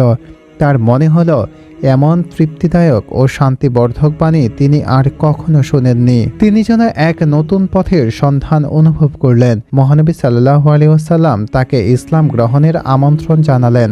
তোফাইল বিলম্ব না করে ইসলাম গ্রহণ করলেন এবং বললেন, আল্লাহ রাসূল, আমার সম্প্রদায়ের লোকেরা আমার খুবই অনুগত। তারা আমার জন্য নিবেদিত প্রাণ। আমার আদেশ নির্দেশকে তারা গর্বভরে গ্রহণ করে। আমি গিয়ে তাদেরও ইসলাম গ্রহণের আমন্ত্রণ জানাবো। তোফাইল ফিরে গিয়ে প্রথমে নিজেদের পরিবারের কাছে ইসলাম গ্রহণের আমন্ত্রণ জানালেন। তার প্রতি সকলে ভরসা ও পূর্ণ বিশ্বাস ছিল। তার পরিবার পরিজন তৎক্ষণাৎ ইসলাম গ্রহণ করল। তারপর তিনি তার সম্প্রদায়কে আমন্ত্রণ জানাতেই তারাও ইসলাম গ্রহণ করল। আরবের সর্বত্রই মহানবী সাল্লাল্লাহু আলাইহি ওয়াসাল্লামের প্রচারিত ধর্মের কথা ছড়িয়ে পড়ল। খ্রিস্টানরা এই কথা জানতে পেরে অবিলম্বে একটি প্রতিনিধি দল পাঠালো। মহানবী তাদের পবিত্র কোরআনের কিছু আয়াত পাঠ করে শোনালেন। তা শুনে তাদের হৃদয় ভাবাব লেগে আপ্লুত হয়ে উঠল, আঁখি অশ্রু ভারাক্রান্ত হয়ে উঠল। তারা আর এক মুহূর্ত বিলম্ব না করে ইসলাম গ্রহণ করল। মহানবী সাল্লাল্লাহু আলাইহি ওয়াসাল্লাম তাদের যা কিছু বললেন তার সাথে সাথে স্বীকার করে মুসলমান হয়ে তারা স্বভূমিতে প্রত্যাবর্তন করল। ফেরার পথে আবু জেহেল ও কয়েকজন কুরাইশদের সাথে তাদের সাক্ষাৎ হলে তারা গর্জন করে উঠল এবং বলল, আল্লাহ তোমাদের ধ্বংস করুক। তোমাদের সম্প্রদায়ের লোকেরা তোমাদের পড়িয়েছিল, তাদের কাছে পুরো খবর না জানিয়ে তোমরা এ কি করলে? বসতে না বসতে তোমরা তার জাদুকর ফাঁদে পড়ে গেলে আর নিজেদের ধর্ম ত্যাগ করে বসলে। প্রতিনিধি দল তাদের কথায় কান না দিয়ে নিজেদের গন্তব্যের দিকে চলছিলেন। তাদের হৃদয় ঈমানি ঐশ্বর্যে পূর্ণ হয়ে উঠেছিল।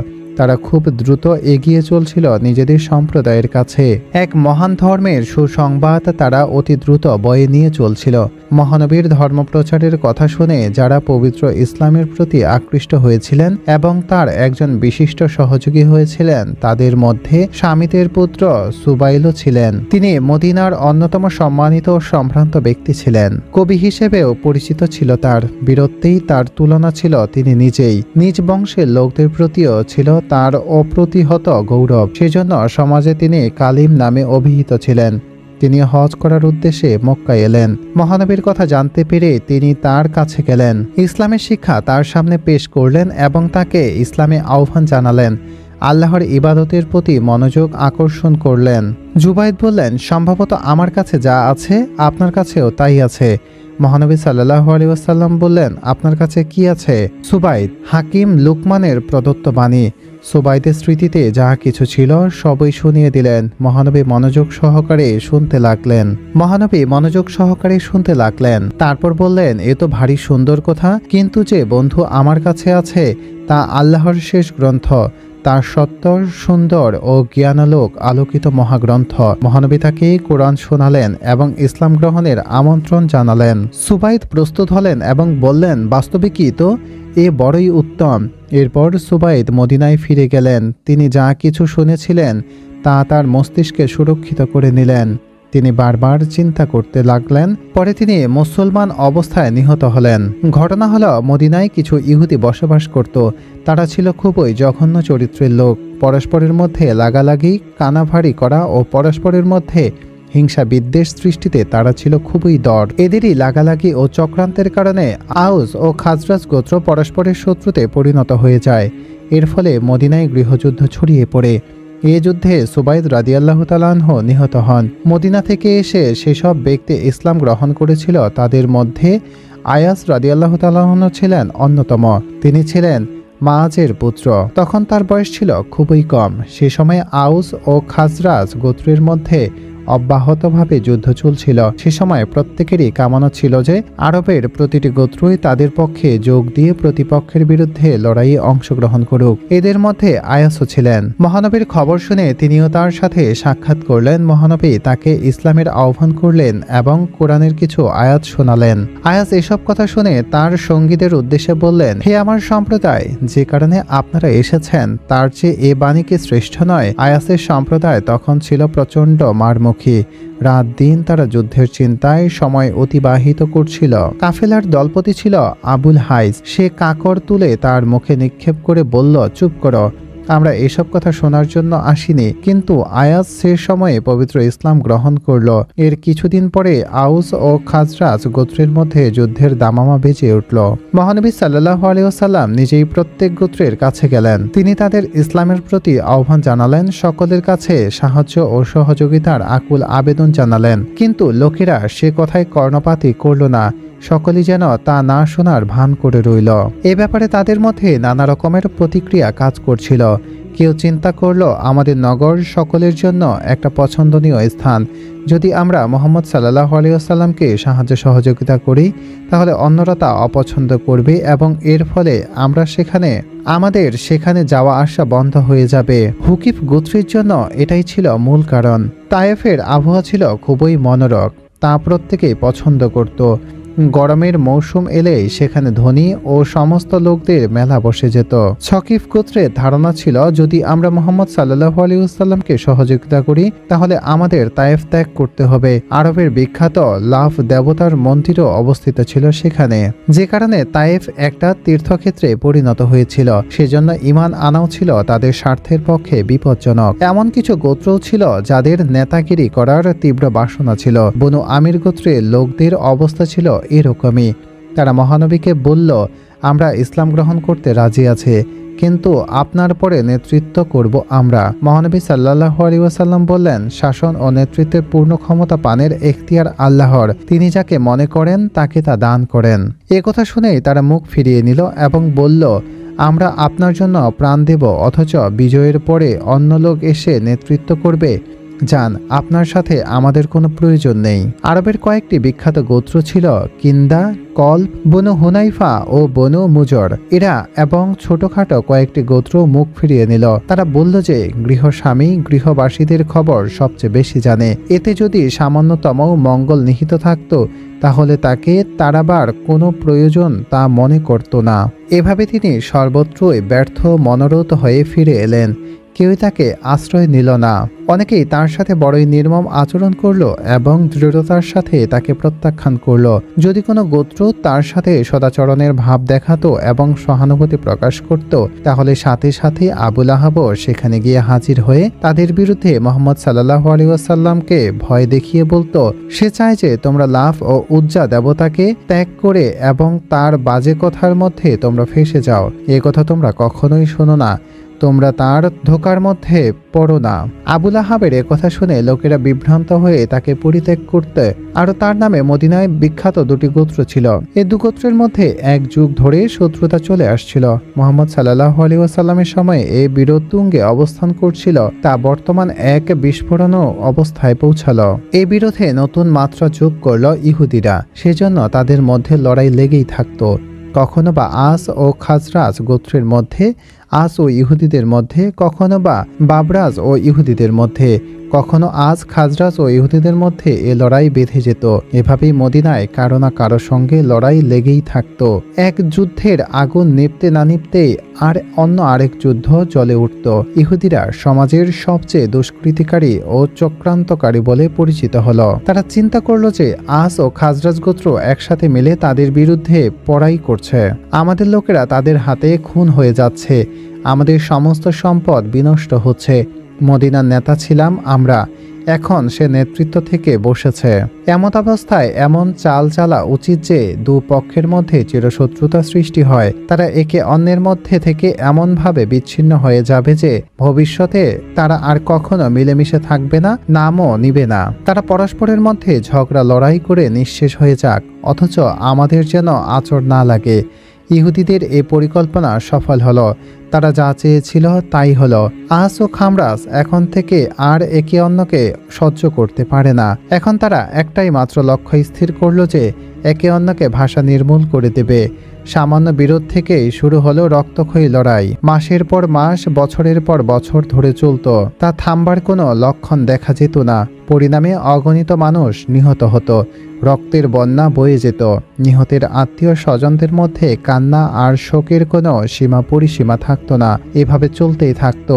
মনে হতো যেন এই রক্তক্ষয়ী যুদ্ধ ও হাঙ্গামা বোধ হয় আর কখনো শেষ হবে না। ইহুদিদের চক্রান্ত কত গভীর ছিল। তারা পরাজিত পক্ষের বিরোধিতা করত আর বিজয়ী পক্ষের পিঠ চাপড়াত, যাতে দুপক্ষে লড়াই করতে করতে দুর্বল হতেও দুর্বলতর হয়ে যায় আর এরই সাথে তাদের শক্তি বাড়তে বাড়তে ফুলে উঠুক। এভাবে তারা দুপক্ষের উপর তাদের আধিপত্য কায়েম রাখার চেষ্টা করত। তারপর তারা লাভজনক কাজগুলোর উপর নিজেদের আধিপত্য কায়েম করত। তারা ব্যবসায়িক কেন্দ্রগুলোর উপর আধিপত্য বিস্তার করত এবং সবচেয়ে কম লাভজনক ক্ষেত্রগুলোকে তাদের ছেড়ে দিত। তারা হযরত মুসা আলাইহিস সালামের অনুসারী। তাদের কাছে ঐশী গ্রন্থ ও ঐশী আইন কানুন মজুদ থাকত। আর আস ও খাজরাজ গোত্র ছিল মূর্তি পূজক। তাদের কাছে কোনো ঐশী গ্রন্থ ছিল না, কারণ ইহুদিদের খুব গর্ব ছিল। তারা নিজেদের শ্রেষ্ঠত্ব প্রমাণ করে তাদের লজ্জা দিত। তাদের সামনে তাদের অত্যাচার আচার আচরণের সমালোচনা ও বড় নির্মমতার ভাবে আচরণ করত। তারা তাদের গ্রন্থ থেকে মুহাম্মদ নামক একজন বীর আগমনের ভবিষ্যৎবাণী শোনাত এবং বলতো, একজন নবী আসবেন, তার আগমন অতি নিকটবর্তী। তিনি এলে তোমরা দেখো কিভাবে আমরা তোমাদের উড়িয়ে দেই। আমরা তার সাথী হয়ে যাব আর আমরা আদ জাতির মতো বরবাদ ও কিছুকাল যাবৎ মদিনায় এ অবস্থান অব্যাহত রইল। আস গোত্রে প্রতিনিধি দলের কুরাইশদের সহযোগিতা হিসেবে পাওয়ার জন্য মক্কায় আসার সময়ও এ অবস্থা চলছিল। সেই সময়ে মহানবী সাল্লাল্লাহু আলাইহি ওয়াসাল্লাম এর সাথে তাদের সাক্ষাৎ হলো এবং তিনি তাদের ইসলাম গ্রহণের আমন্ত্রণ জানালো। আয়াজ বিন মা আজ সে আহ্বানে সাড়া দিয়ে পবিত্র ইসলাম গ্রহণ করেন এবং অন্যান্য সঙ্গী সাথীরা তা গ্রহণ করতে অস্বীকার করে, কেননা সেই সময়ে তারা যুদ্ধের নেশায় মত্ত ছিল। সে সময়ে অন্য কোনো দিকে মনোযোগ নেওয়া তাদের পক্ষে ছিল না। আজ গোত্রের লোকেরা যদিও সে সময় ইসলাম গ্রহণের প্রস্তাব প্রত্যাখ্যান করেছিলেন, তার সত্ত্বেও ঘরে ফেরার পরে তাদের মন মগজে এর প্রভাব রয়ে গিয়েছিল এবং সে কথা তাদের মনে বারবার গুঞ্জরিত হয়ে উঠেছিল। আস ও খাজরাজ গোত্রের মধ্যে যুদ্ধের আগুন আবারও জ্বলে উঠল। এই যুদ্ধ এমন একটা পর্যায়ে পৌঁছে গিয়েছিল যে শেষ পর্যন্ত একটি জনবসতি নির্মূল হতে চলেছিল। কিন্তু সে ফাঁকে ইহুদিরা আস গোত্রের সাথে একীভূত হয়ে গেল। এর ফলে আস গোত্র যুদ্ধে জয়লাভ করল এবং যুদ্ধও থেমে গেল। এবার দু গোত্রেই পরস্পর মুখোমুখি হয়ে নিজেদের অবস্থান পর্যবেক্ষণ করতে লাগলো। তারপর দুই বিপক্ষ অবশেষে অনুভব করল যে এই রক্তক্ষয়ী যুদ্ধ কেবলমাত্র তারাই ক্ষতিগ্রস্ত হয়েছে। অগণিত লোক মারা গেছে, প্রচুর ধন সম্পদ ধ্বংস হয়েছে, সেই সাথে তাদের শক্তি বিনাশ হয়েছে, তাদের মান মর্যাদা বিনষ্ট হয়েছে। তারা চূড়ান্তভাবে অনুধাবন করল যে এর ফলে তারা উভয় পক্ষে ইহুদিদের গোলাম হয়ে গেছে। বিজয়ী পক্ষ যেমন, পরাজিত পক্ষও তেমনই। এই ভয়ঙ্কর যুদ্ধটি আরবের ইতিহাসে বুয়াসের যুদ্ধ নামে খ্যাত হয়ে আছে। যুদ্ধের ধ্বংস ও ক্ষয়ক্ষতির কথা আজও মানুষের মুখে মুখে ফেরে। যুদ্ধের এ ভয়াবহ অবস্থা দেখে দুপক্ষেই চমকিত হয়ে ওঠে। দুপক্ষেই একত্রিত হয়ে শপথ করল যে এবার থেকে আমরা পরস্পরের বন্ধুত্ব ও ভালোবাসার সম্পর্ক বজায় রেখে চলব এবং পুনঃসময়ে একে অন্যের সহযোগী হব। এই সন্ধি চুক্তির পর দুপক্ষে সিদ্ধান্ত নিল যে আস ও খাজরাজ গোত্রের নেতা হবেন একই ব্যক্তি। নেতা হিসেবে তারা আব্দুল্লাহ বিন উবাইকে মনোনীত করল। এ ছিল খাজরাজ গোত্রের লোক। বিচার বিবেচনা ও বুদ্ধিমত্তায় সে ছিল বৈশিষ্ট্যের অধিকারী। এসব কিছুর বিবেচনায় সেই ছিল দেখা হওয়ার উপযুক্ত লোক। এছাড়া জনসাধারণের প্রতি তার যথেষ্ট প্রভাব ছিল। সবশেষে সবাই তাকে নেতা হিসেবে স্বীকার করে নিল। এবার তার অভিষেক হওয়ার তারিখ নির্দিষ্ট হলো। কিন্তু চলমান সময় ও পরিস্থিতি এ অবস্থা দ্রুত পরিবর্তন করে দেওয়ার জন্য এগিয়ে আসছিল। ফলে তার অভিষেক আর সম্পন্ন হতে পারল না। কেননা মান সম্মান ইজ্জত সম্ভ্রমের একমাত্র মালিক, একমাত্র অধিপতি সেই সর্বশক্তিমান আল্লাহ। মদিনার মানুষদের ভাগ্যলিপিতে অন্য কিছু লিখে রেখেছিলেন, তা পরিপূর্ণরূপে সম্পন্ন হওয়ার জন্য সেখানে অন্য ব্যক্তিদের নাম লেখা হয়ে গিয়েছিল, যিনি ছিলেন সর্বলোকের প্রিয়জন, মানবজাতির ও মানব সভ্যতার সবচেয়ে দায়িত্বশীল ব্যক্তি ও অভিভাবক, যার নাম ও ধ্যান সৃষ্টি অন্তরকে সৃষ্টিকুলের মধ্যে চেতন অবচেতনে উচ্চারিত হয়ে চলেছিল। তৌহিদ বা একশ্বরবাদের পতাকা উত্তোলনকারী মহামানব মহানবী হযরত মুহাম্মদ সাল্লাল্লাহু আলাইহি ওয়াসাল্লাম জাতির ভাগ্যাকাশের মধ্যাহ্ন সূর্যের দীপ্ত হয়ে উদিত হয়ে চলছিলেন। সেজন্য সেখানে আর কারো প্রভাব, প্রতিপত্তি ও নেতৃত্বের সুযোগ ছিল না। মধ্যাহ্ন সূর্যের আলোক দীপ্তিতে তিনি অতি দ্রুত উদিত হচ্ছিল। নবুয়তের 10ম বছরের কথা। বুভাসের যুদ্ধের পর পবিত্র মাসগুলোতে মক্কায় ধর্মপ্রাণ লোকদের আগমন শুরু হয়ে গেল। সে সময় মদিনা থেকে খাজরাজ গোত্রের 4 ব্যক্তি হজের উদ্দেশ্যে মক্কার পথে রওনা দিল। তাদের সাথে বনু নাজ্জার গোত্রের 2 ব্যক্তিও ছিল। সম্পর্কের দিক দিয়ে আব্দুল মুত্তালিবের মামা সম্পর্কিত। সেই আব্দুল মুত্তালিব যিনি মুহাম্মদ সাল্লাল্লাহু আলাইহি ওয়াসাল্লামের দাদা ছিলেন। মক্কায় যাওয়ার পথে আকাবা নামক স্থানে মহানবী সাল্লাল্লাহু আলাইহি ওয়াসাল্লামের সাথে তাদের সাক্ষাৎ হলো। তাদের দেখেই তিনি জিজ্ঞেস করলেন, আপনারা কারা? কোন গোত্রের লোক? কোথা থেকে আসছেন? তারা বলল, আমরা খাজরাজ গোত্রের লোক, মদিনা থেকে আসছি। মহানবী সাল্লাল্লাহু আলাইহি ওয়াসাল্লাম বলেন, ইহুদিরা কি আপনাদের প্রতিবেশী? মদিনার ইহুদিরা তো সেখানেই বাস করে। দল, হ্যাঁ, ইহুদিরা আমাদের প্রতিবেশী, তারা সেখানে বসবাস করে। মহানবী সাল্লাল্লাহু আলাইহি ওয়াসাল্লাম বললেন, সময় থাকে তো অনুগ্রহ করে একটু বসুন, আপনাদের সাথে মত বিনিময় করা যাক। দল, হ্যাঁ হ্যাঁ, কেন নয়, আমরা আপনার সাথে কথা বলতে পারলে খুবই খুশি হব। তারা মহানবী সাল্লাল্লাহু আলাইহি ওয়াসাল্লামের কাছে বসে পড়ল। তিনি তাদের ইসলাম গ্রহণের আহ্বান জানালেন। ইসলামের মর্মবাণী তিনি তাদের সামনে পেশ করলেন, কোরআন পাঠ করলেও শোনালেন এবং তিনি বললেন, আমি আল্লাহর রাসূল। তার কথায় তারা যার পরনায় প্রভাবিত হলো। তারা বলল, আল্লাহর কসম, ইনি সেই নবী যার কথা উচ্চারণ করে ইহুদিরা আমাদের ধমক দেয়। আল্লাহর কসম, তারা ঈমান আনার ব্যাপারে আমাদের সাথে আর পাল্লা দিতে সাহস পাবে না। এ লোকেরা তৎক্ষণাৎ ইসলামের সুশীতল ছায়াতলে এসে আশ্রয় নিল। মহানবী সাল্লাল্লাহু আলাইহি ওয়াসাল্লাম তাদের সামনে যা কিছু উচ্চারণ করেছিলেন তা তাদের কানের ভিতর দিয়ে মরমে প্রবেশ করল। তারপর তারা বলল, আল্লাহর রাসূল, আমাদের সম্প্রদায়ের মধ্যে যত অত্যাচার আর অনাচার স্রোত বয়ে যাচ্ছে, বোধহয় দুনিয়ার আর কোনো সম্প্রদায়ের মধ্যেই তেমন নেই। আল্লাহ চাইতো কেবলমাত্র আপনারই কল্যাণে আমাদের সমাজে সুখ সমৃদ্ধি, শান্তি ও সৌভ্রাতৃত্ববোধের বার্তাবরণ সৃষ্টি হতে পারে। কেননা আপনার মতো সদালাপী ও সর্বজনমান্য ব্যক্তি আর কল্পনাও করা যায় না। ইসলাম গ্রহণের পর তারা শান্তস্নিগ্ধ চিত্তে হজ সমাপন করে যথারীতি মদিনায় স্ব গৃহে ফিরে চলল। সেখানে পৌঁছেই প্রিয় নবী সাল্লাল্লাহু আলাইহি ওয়াসাল্লাম সুসংবাদ তাদের সম্প্রদায়ের কাছে পৌঁছে দেওয়ার চিন্তায় তাদের মনে আনন্দের লহর বয়ে যেতে লাগল। ইনি সেই নবী যে নবীর কথা ইহুদিরা তাদের ধর্মগ্রন্থে পড়েছে। তারা এই নবীর কথাই বলে থাকে। সেখানে তারা জানতে পারল যে আসরার সবার আগে ও সুসংবাদ মদিনাবাসীর কাছে পৌঁছে দিয়েছে। তারা সেখানে গিয়ে আরও দেখল যে অগণিত মানুষ এ আলোর নবীর কাছে থেকে প্রচারিত ধর্মগ্রহণের জন্য পরম উৎসাহে অপেক্ষা করছে। হিজরতের আদেশ সর্বশক্তিমান মহান আল্লাহ মুহাম্মদ সাল্লাল্লাহু আলাইহি ওয়াসাল্লামকে একটি দোয়াও শিখিয়ে দিলেন, যেন হিজরতের সময় এ দোয়া পাঠ করা হয়। কতই না সুন্দর দোয়া। আর দোয়া করো, হে আমার বড়, তুমি আমাকে সেখানেই নিয়ে যাও, সততা ও পবিত্রতার সাথে নিয়ে চলো, এবং যখনই কোনো স্থান ত্যাগ করি সততা ও পবিত্রতার সাথে তা করাও, এবং আমাকে সকল প্রকার সাহায্য দান অব্যাহত রাখো। মুসলমানদের উপর পৌত্তলিকদের অত্যাচারের সীমা ছড়িয়ে গিয়েছিল। তারা পূর্ণরূপে মহানবী সাল্লাল্লাহু আলাইহি ওয়াসাল্লামের নেতৃত্বাধীনে এসে পড়েছিলেন। এমত অবস্থায় তিনি তাদের মাতৃভূমি ত্যাগ করে মদিনায় চলে যাওয়ার অনুমতি দিয়ে দিলেন, যাতে পৌত্তলিকদের সীমাহীন অত্যাচারের কবল থেকে তারা মুক্তি পেতে পারে। ধর্ম ও ধর্ম বিশ্বাসের উপর অনবরত যে আঘাত এসেছে তা থেকে তারা মুক্ত থাকতে পারে। এরপর মুসলমানেরা গোপনে গোপনে মদিনায় চলে গেলেন। কিন্তু কিছু লোক কুরাইশদের উপর নজর এড়িয়ে মদিনায় চলে যেতে পারল না। ফলে তাদের উপর সীমাহীন জুলুম অত্যাচার চালাতো, যাতে তারা এই নির্যাতনের মুখে ইসলাম ত্যাগ করে পুনরায় পূর্বপুরুষদের ধর্মে ফিরে আসে আর মুহাম্মদ সাল্লাল্লাহু আলাইহি ওয়াসাল্লাম নাম পর্যন্ত যেন মুখে না আনে। স্বয়ং প্রিয় নবী মুহাম্মদ সাল্লাল্লাহু আলাইহি ওয়াসাল্লাম, যিনি জালিমদের মূল লক্ষ্য ছিলেন, তিনি আল্লাহর হুকুমের জন্য অপেক্ষামান রইলেন। আল্লাহর হুকুম এলে তিনি মাতৃভূমি মক্কা ত্যাগ করে মদিনায় গিয়ে তার অনুচরদের সাথে মিলিত হবেন। এদিকে প্রিয় নবী মুহাম্মদুর রাসূলুল্লাহ সাল্লাল্লাহু আলাইহি ওয়াসাল্লাম হিজরতের হুকুমও এসে গেল। তিনি মদিনায় চলে যাওয়ার জন্য মন স্থির করলেন। সেই সময়ে কুরাইশদের চক্রান্তের নীল নকশা ও পুরোপুরি প্রস্তুত ছিল। এক ব্যক্তি বলল, মুহাম্মদ সাল্লাল্লাহু আলাইহি ওয়াসাল্লামের হাত পা শিকল দিয়ে বেঁধে ঘরে ঢুকিয়ে দিলে তালাবদ্ধ করে দেওয়া হোক। অন্য এক ব্যক্তি, আল্লাহর কসম, মুহাম্মদকে এভাবে বন্দী করলে সর্বত্র এ নিয়ে নিশা ও সমালোচনার ঝড় বয়ে যাবে। তা হবে এক খারাপ দৃষ্টান্ত। মুসলমানেরা বিব্রত না করেই আমাদের উপর আক্রমণ চালিয়ে তাকে মুক্ত করে ফেলবে। তা আমাদের জন্য এক বিপদ হয়ে আসবে। তৃতীয় ব্যক্তি বলল, মুহাম্মদকে এখানে থাকতে দেওয়া ঠিক নয়।